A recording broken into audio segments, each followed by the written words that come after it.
we're at Runnymede, near the banks of the River Thames, to look at the spot where King John was forced to seal the Magna Carta, changing Britain forever and restricting the power of the king.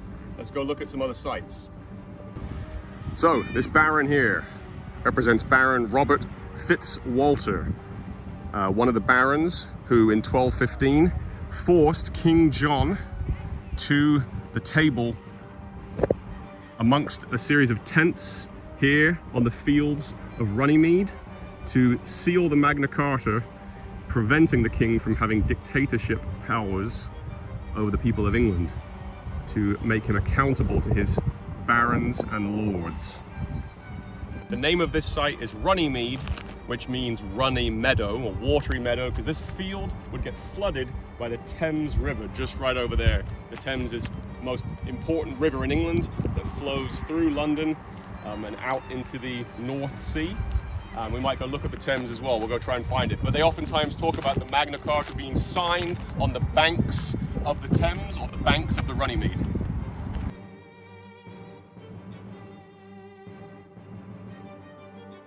These chairs not only represent the spot where the king and the barons met to negotiate the Magna Carta, but it also represents 12 chairs of the jury, because the right to trial by jury, or a jury of your peers, was first established under Magna Carta for the English-speaking world, right here.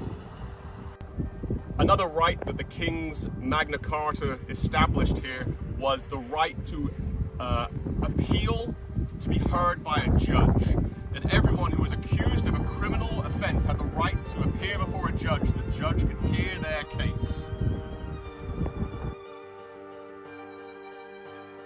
Here we have a memorial to commemorate Magna Carta, symbol of freedom under law. If we think about a lot of the rights that we just assume that we have, the right to appear before a judge in a courtroom, the right to have a trial by jury of our peers, the right to be taxed by consent. We have to agree to the taxes that we pay through the votes in our Congress or Parliament. They're all established here.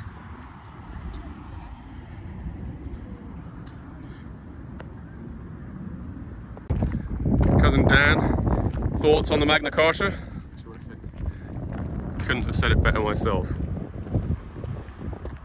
Magna Carta, a document of many words. Cousin Dan, a man of few.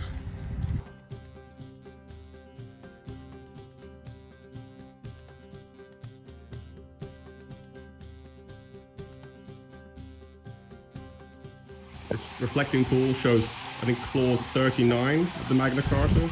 No free man shall be seized or imprisoned, or stripped of his rights or possessions, or outlawed, or exiled, or deprived of his standings in any way, nor will we proceed with force against him, or send others to do so, except by the lawful judgment of his equals, or by the laws of the land.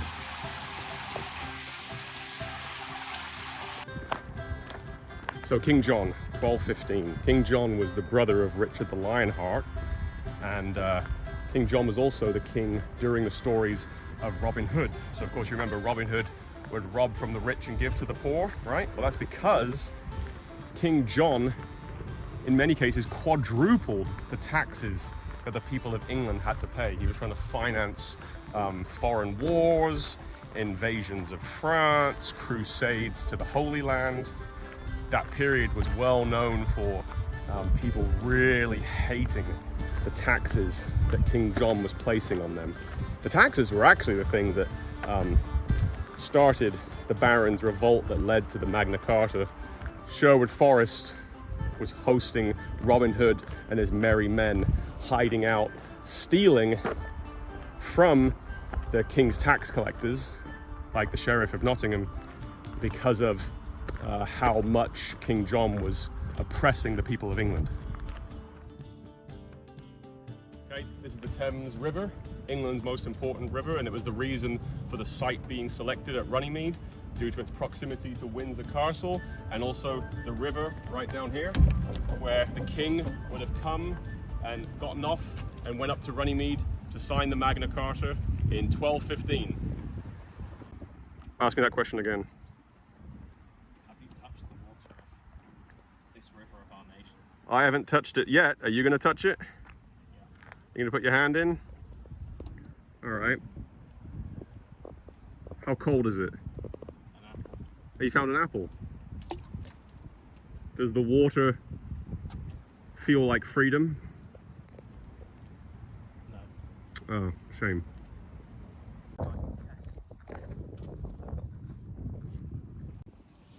That's quite refreshing. That's quite cool.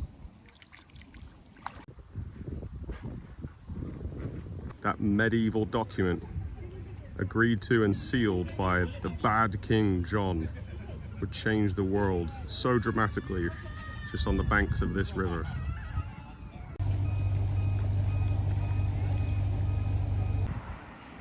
There's no exaggeration to say that what was signed out here in these fields directly influenced the US Constitution, the Declaration of Independence, the United Nations Declaration of Human Rights, along with dozens of other bodies of law around the world.